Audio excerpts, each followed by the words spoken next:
The race between Abigail Spanberger and Winsome Sears, to me, there's a lesson to be learned there because we are seeing polls that are showing Abigail Spanberger further and further ahead.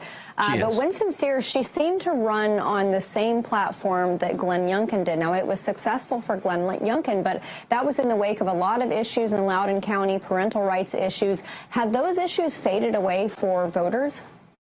They're not gone, but that was a tertiary issue during this election season. This is a great example of know your audience, Amanda. People were screaming at the top of their lungs. And when in Virginia, voters say that the economy is the #1 issue, or cost of living is, it doesn't necessarily mean the same thing as the rest of the country because so much of the northern part of the state, the economy is obviously heavily reliant on the federal government.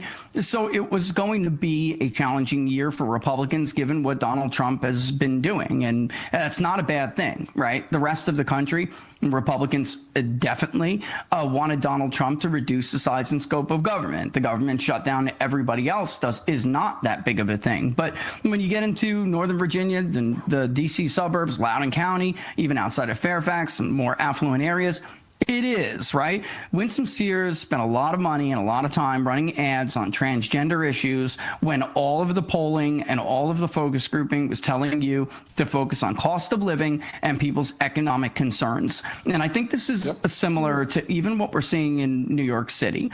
Republicans better not forget that they were elected on a domestic agenda to fix people's economic concerns, or at least to help address them. And if you don't, voters, they're not married to you, right? Especially not in a state like Virginia. Youngkin won, but it wasn't that big of a margin. He ran an almost flawless campaign. Sears was never going to be that level of a candidate. So, I mean, she should have been that, or a campaign too, should have been that much more aware of whether or not she was knowing her audience. And ultimately, I don't think any one of us who do this for a living will look back on this campaign and say that they did a good job. They didn't.